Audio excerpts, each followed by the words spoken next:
2 hours ago, my dad stood at a hotel counter in Miami and calmly told the clerk I wasn't on the reservation, like I didn't exist. And when I questioned it, my family immediately flipped it on me, said I was overreacting, that it was just a booking mistake. But my sister had already deleted my room on purpose and even recorded it like it was content. And that same clip tied back to the money she'd been given and the deals she was protecting.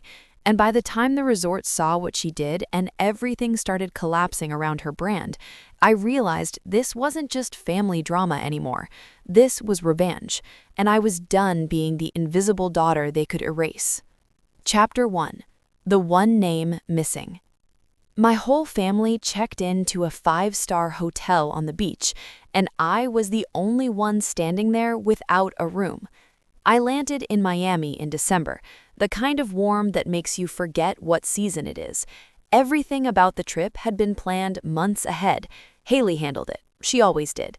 Back in June, she sent the confirmation, told me it was all taken care of, told me not to worry about anything. So I didn't. The hotel was exactly what you would expect. White stone, glass walls, people moving like they belonged there. No one hesitated, no one double-checked anything. They walked up, smiled, got their keys, and disappeared toward the elevators. I rolled my suitcase across the marble floor and stepped up to the desk. "Hi, I'm checking in.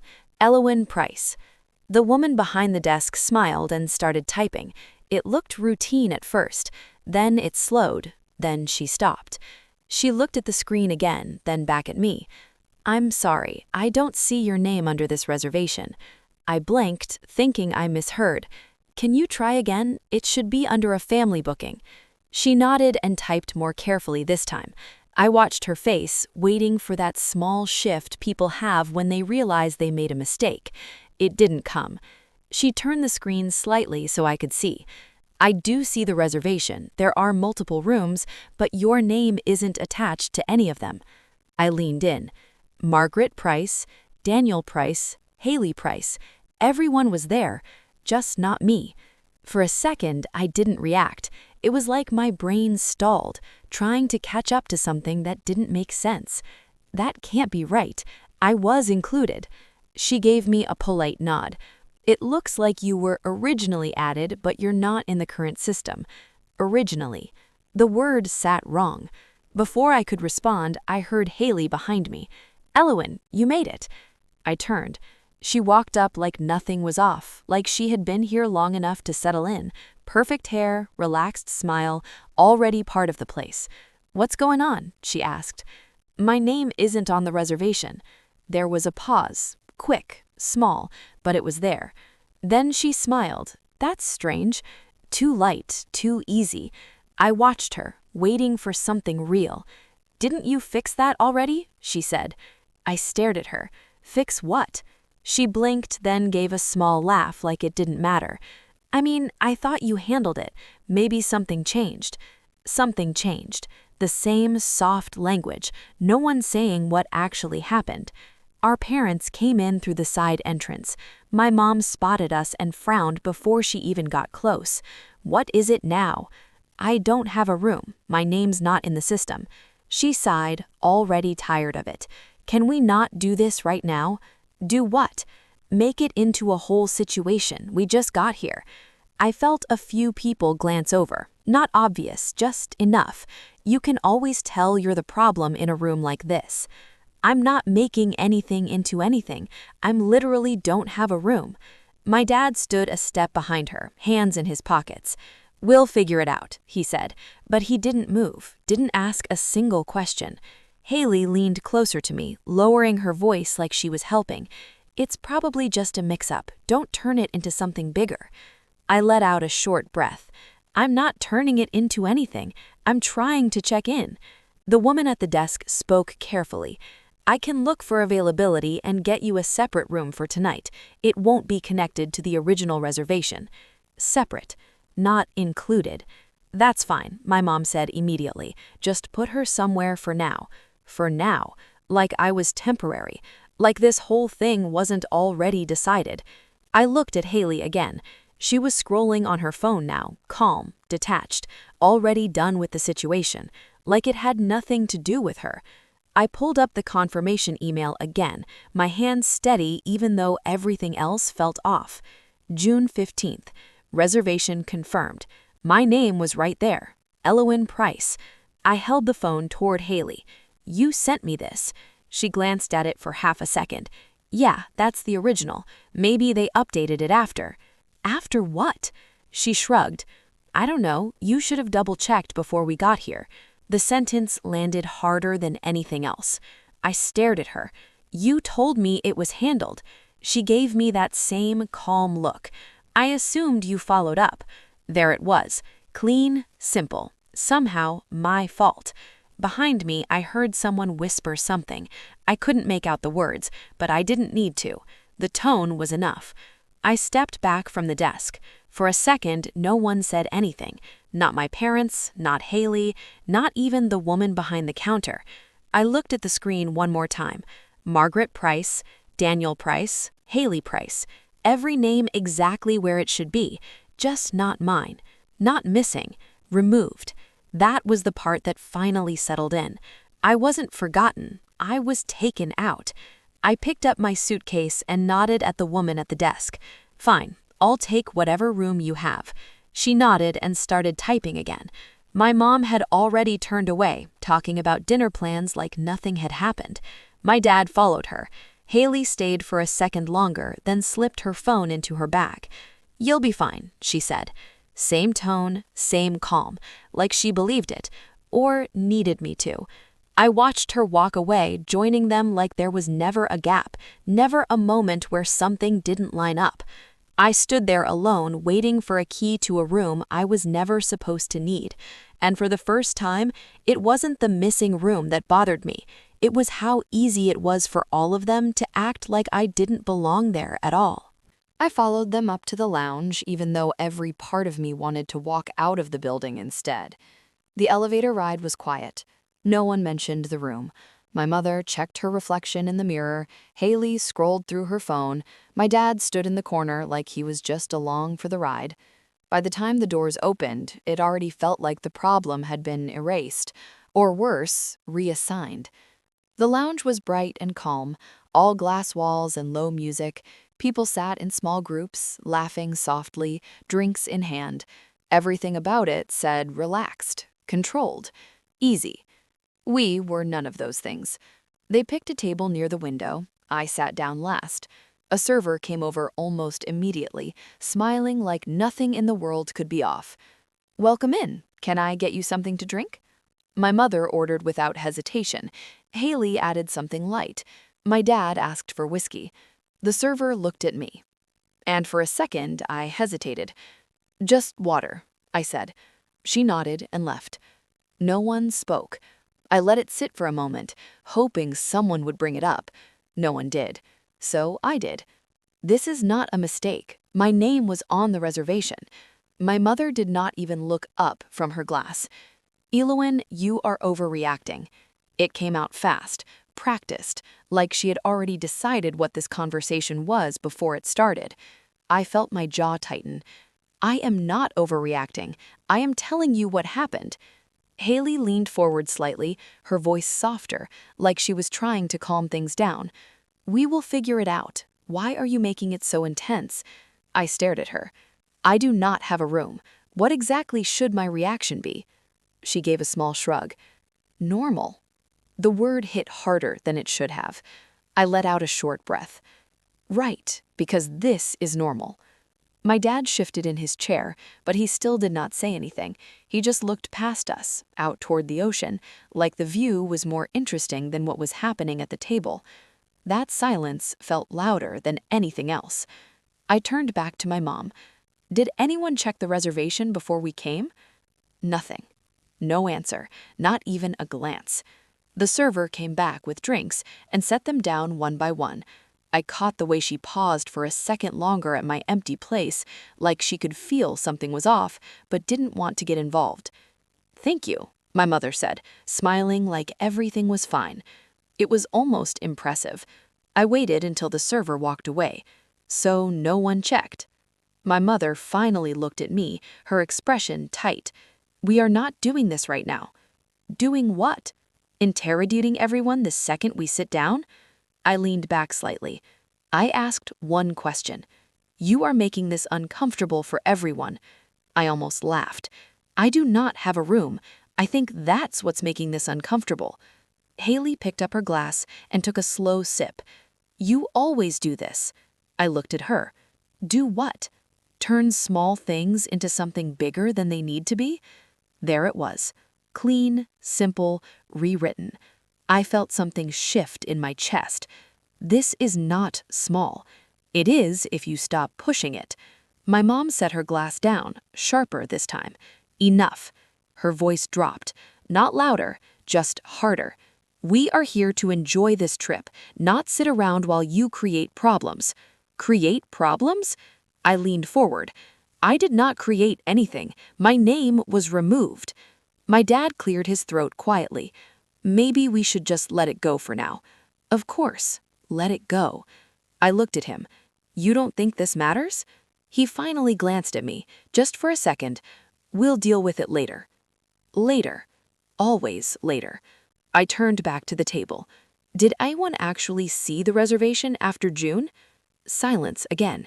Haley looked down at her phone. My mom adjusted her napkin. My dad stared at his drink.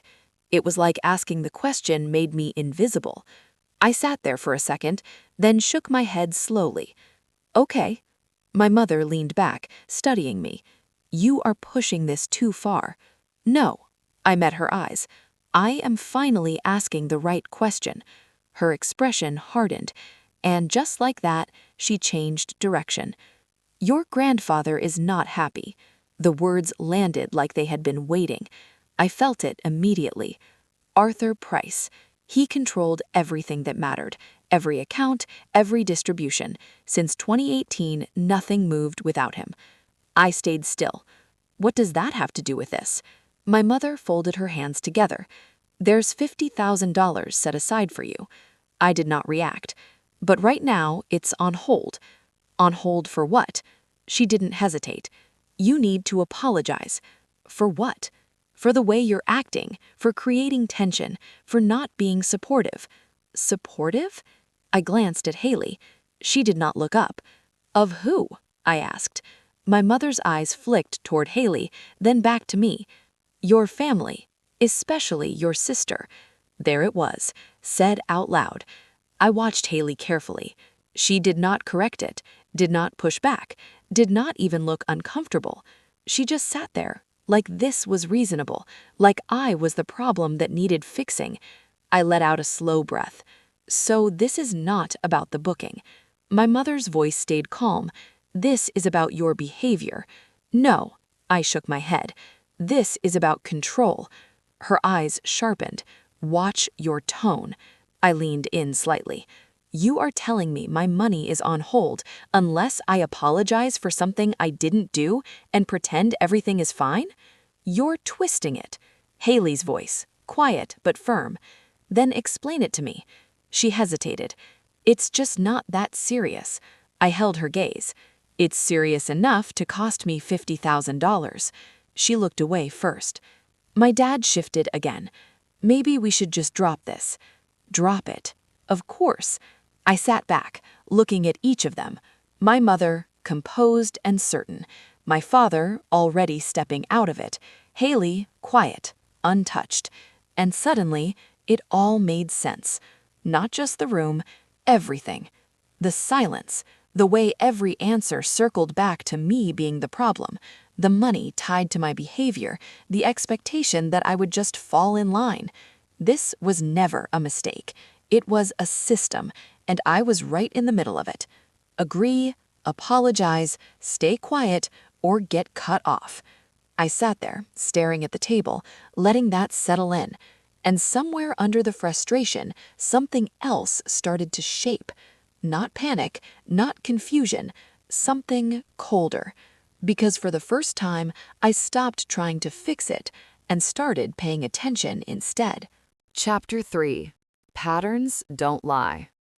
I booked a different hotel that same night and did not tell them where I was going. It was 10 minutes away, tucked behind a row of palm trees and a gas station that stayed open all night.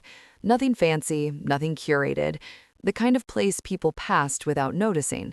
Exactly what I needed. The front desk clerk barely looked up when I checked in. No questions, no small talk, just a key card and a quiet nod. Good. I took the elevator up, stepped into the room, and locked the door behind me. Silence. No music, no voices, no one watching how I reacted. I dropped my bag on the floor and sat on the edge of the bed, still holding my phone. For a minute, I did nothing. Then I opened the email again. June 15th, 2024. Reservation confirmed. My name was there. It had always been there, which meant it had been removed after. Not skipped, not forgotten. Removed. I leaned forward, elbows on my knees, staring at the screen. Okay, then when? I searched Haley's name in my inbox and pulled up the forwarded message. Updated details. Sent a few days after the original booking. I opened the attachment. Same hotel, same dates. My name gone. I exhaled slowly. That was not a glitch. That was a replacement. My phone buzzed in my hand. A message. Haley. You disappeared. Where did you go? I stared at the text. Simple, casual, like nothing had happened, like she had not stood there and watched me get pushed out of my own reservation. I typed a response, then deleted it, typed again, stopped. No, not yet. I locked the screen and set the phone down. Then I picked it back up and opened Instagram. Her profile came up immediately. Perfect lighting, perfect timing, every post exactly where it needed to be. Nothing about it was accidental. I scrolled back to December 10th, the packing video. I watched it once, then again, then a third time slower, letting the background noise come through instead of focusing on her. That was when I heard it. Wait till she gets there. I paused the video, rewound, played it again. Wait till she gets there. Not we. She. I felt something settle into place, not a feeling, a fact. I muted the video and stared at the frame, her smiling at the camera like everything was already working out exactly how she wanted.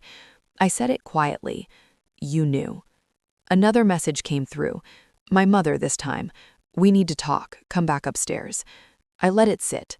Then another. Your grandfather is asking where you are. Of course he was. I flipped the phone over and ignored it. Not yet. I opened my email again and searched deeper, scrolling past the obvious threads. That was when I saw it. Vanessa Lee. The name was buried in a forwarded chain Haley had opened months ago. I remembered it now because it had stood out at the time, even if I had not paid attention. Public relations. Strategy. I opened the thread. There were notes, not emotional, not personal, structured. Timing matters. Audience engagement increases with contrast. I sat back slowly. This was not just about a trip. Haley did not post random moments. She built them. Every detail planned, every reaction anticipated. I opened the video again. Wait till she gets there. I said it out loud this time. Wait till she gets there. That was not surprise. That was setup. My phone buzzed again. Haley, calling. I watched it ring, let it go to voicemail. A second later, a text came through. Why are you ignoring me? I almost smiled, because for the first time, I was not reacting. I was watching. I went back to the email, then the video, then the updated booking, piece by piece. The pattern was there. It had been there the whole time. I just hadn't been looking for it. The booking confirmed in June. The update sent later. The video filmed before we arrived. The line in the background. The missing name. I stood up and walked to the window, looking out at the dim parking lot below. A car pulled in, headlights cutting across the pavement, then disappeared again. Everything moved normally, like nothing was wrong. I let out a slow breath. If the video was planned, if the booking was changed after, then there was no version of this where I had been left out by accident. I had been taken out, on purpose. I said it once steady. I was taken out. The words didn't shake. They landed. And once they did, everything else started to look different. The way Haley had paused at the desk, the way my mother shut it down immediately, the way no one answered a simple question. It wasn't confusion, it was alignment. My phone buzzed again. A voicemail notification. I tapped it without thinking. Haley's voice, light, controlled. "Hey, I don't know what you're doing, but you're making this weird. Just come back so we can fix it." Fix it? I ended the message halfway through. Fix it? I sat back on the bed, phone in my hand, staring at the screen. For a second, I imagined going back, sitting down, letting them explain it, letting them reshape it until it sounded reasonable, until I doubted myself again. No, not this time. Because now I knew what I was looking at. Not a mistake, not a misunderstanding, a setup. And I had walked straight into it. I leaned back, staring at the ceiling, letting the silence stretch. The anger was gone, burned off somewhere between the lobby and this room. What replaced it was something quieter, sharper. I picked up my phone again and opened Haley's profile one more time, paused on her face, perfect, controlled, certain. I tilted my head slightly. You planned this. I let the words sit there. Then I locked the screen. I was not going to call her back. Not tonight. Not until I had everything. Because if this was planned, if every piece fit the way it looked like it did, then reacting now would only ruin the one advantage I had. They thought I didn't know. I sat there in the quiet, letting that settle in. Then I nodded once to myself. Good. Let them keep thinking that. Chapter 4. Say It Out Loud. I went back the next morning and did not rush. I walked through the lobby like I belonged there, like nothing had been taken from me the night before. Same polished floors, same quiet music, same people moving like everything in their lives was exactly where it should be. I saw them before they saw me. They were already at breakfast. My mother at the center, posture straight, coffee in front of her, my father beside her, reading something on his phone, Haley across from them, scrolling, relaxed, untouched. Like nothing had happened. I stood there for a second, then walked over and pulled out a chair. They all looked up. My mother spoke first. "There you are. Where did you go last night?" I sat down. I needed space. Haley watched me closely. "You just left." "Yeah." A server stepped up beside me, placing a menu down. I did not look at it. "Coffee," I said. She nodded and walked away. No one spoke. I let it sit for a moment. Then I reached into my bag and pulled out my phone. "I rewatched your video." Haley blinked. "What video?" Too fast. I unlocked my phone and played it, holding it between us on the table. Soft music, sunlight, her smiling like everything was effortless. Then I raised the volume slightly. "Wait till she gets there." I paused it. Silence. Not just at the table next to us had gone quiet too. I could feel it without looking, the shift in the air when something stops being private. I looked at Haley. "You knew I would not have a room, didn't you?" She straightened. "That's not what that means." My mother leaned forward. "Eloan, stop twisting things." I set the phone down and opened my email. June. I turned the screen so they could see. My name is here. Then I tapped to the updated file. And here, it's gone. I looked back at Haley. "So when did it disappear?" No one answered. A man at the next table glanced over, then looked back down quickly. The server slowed near us, pretending to adjust something on a nearby table. Haley exhaled. "You're jumping to conclusions." "No." I shook my head. "I'm following them." My mother's voice sharpened. "You're making a scene." I gave a small glance around. I didn't raise my voice. That made it worse. Haley leaned forward. "It was a joke." "Then explain it." She hesitated. "It just meant things would be fun once you got here." I held her gaze. "Then why did you send an updated booking without me on it?" Her eyes flickered. "I forwarded what they sent." I nodded slowly. "Right." I tapped my screen again and pulled up another email. "Then explain this." I turned the phone toward her. A timestamp. Booking modification confirmed. Sent from her email 2 days after the original. Her name attached to the change. That was the moment. The one she could not talk around. The one she could not soften. She stared at the screen. My mother leaned in. "What is that?" I didn't look at her. "It's the edit. The one where my name disappears." Haley sat back slightly. "That doesn't prove anything. It proves you made the change." My father shifted in his seat, finally looking at the phone. Haley's voice tightened. "I was just managing details." I almost smiled. "Managing? By removing me?" My mother's tone dropped. "Enough." "No." I leaned forward.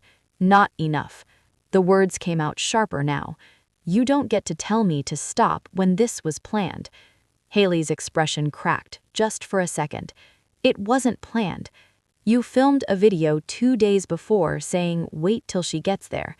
That doesn't mean anything. Then why does it match exactly what happened?" She opened her mouth, closed it. Nothing. The silence stretched. Heavy. Real. The server came back with my coffee, setting it down carefully, eyes avoiding all of us now.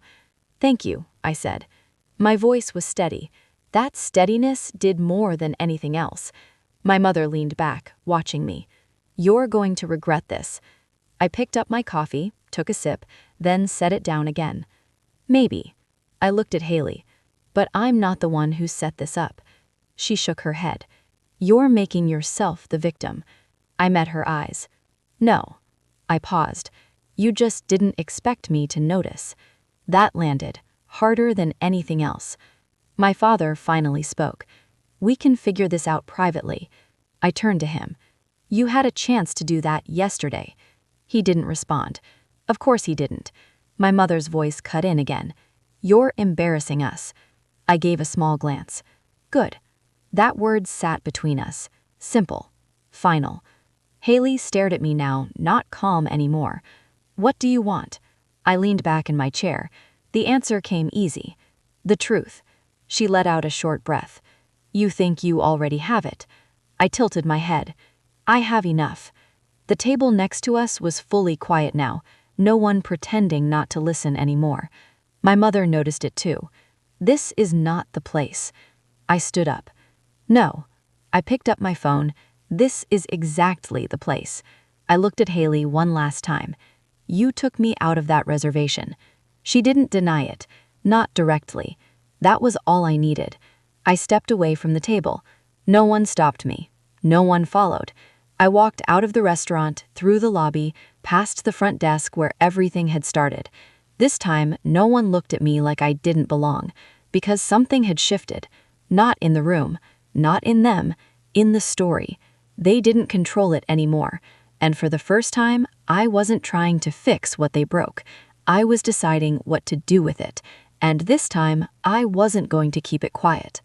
Chapter 5. No is a complete sentence.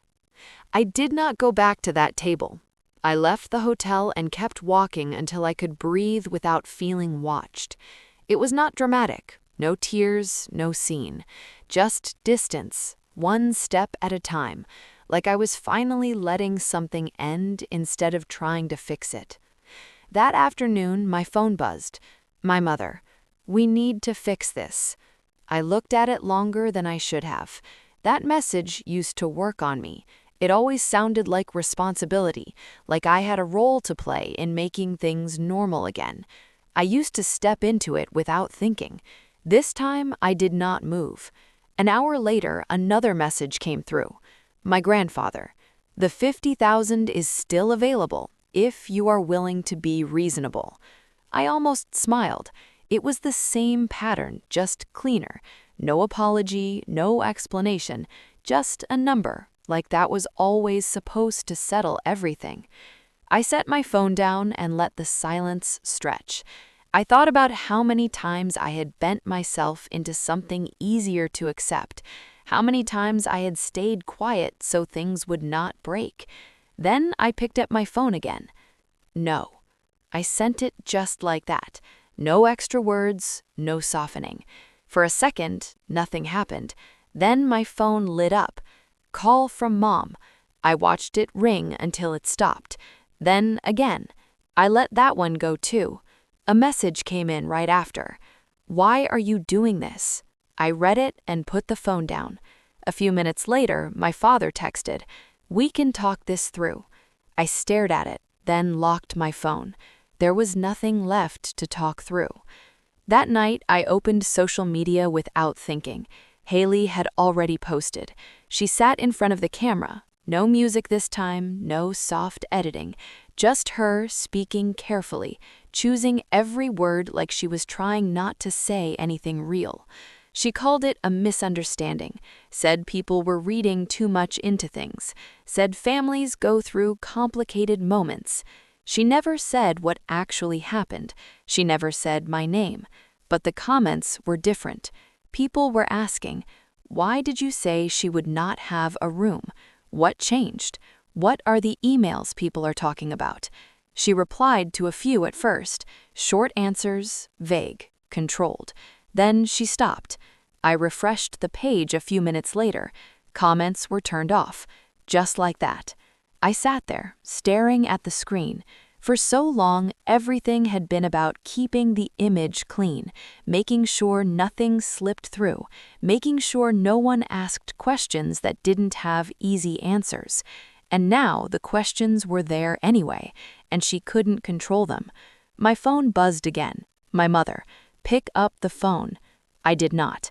Another message, "This is not how you handle family." I looked at it for a long second, then I typed, "This is exactly how I handle it." I sent it before I could overthink it. No reply came back. The silence after that felt different. Not tense, not heavy, just quiet, like something had finally stopped pulling at me. The next morning, I woke up without that familiar pressure in my chest. No replaying conversations, no rewriting what I should have said, just stillness. I made coffee and sat by the window, letting everything settle in a way it never had before. It was never about the room. That was just the easiest part to point at, something small enough to explain without saying anything real. It was about always trying to stay somewhere I was not fully wanted, about adjusting before anyone asked me to, about learning to accept things quietly so everything would keep working. I had spent years thinking if I handled it better, if I stayed calm enough, if I made myself easier, it would change. It never did. My phone buzzed again. My father, "Your mother is upset." I read it and set the phone down. I knew she was. That used to be enough. It was not anymore. Another message came in. "We are still your family." I looked at the words carefully. They were true, but they were not the whole truth. I picked up my phone and typed, "That does not mean I have to accept everything." I sent it and turned the phone over. No more explaining, no more trying to make it easier for them to understand. They kept reaching out. Messages, calls, silence, then messages again. I stopped reaching back, not out of anger, not to prove anything, just because I didn't need to anymore. Later that day, I checked Haley's page again.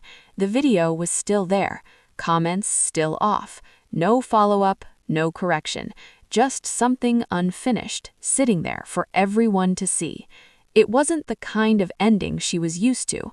I felt something settle in me then, not victory, something quieter, like I had finally stepped out of something that never really fit. That night, my phone lit up one last time. My mother, "We need to talk in person." I read it and then set the phone down, not because I was trying to punish her, not because I was angry, but because I understood something clearly for the first time. No is a complete sentence. It does not need to be explained. It does not need to be softened. It does not need permission. I turned off the lights and sat in the quiet for a while. There was nothing left to fix, nothing left to prove, just a choice I had finally made without looking for approval. And for once, it felt enough. They thought I needed their money to stay. I just needed the space to leave.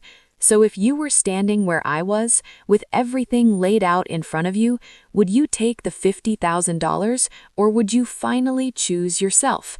If this story meant something to you, stay with me, share your thoughts below, and follow along for more stories that might feel a little closer to your own.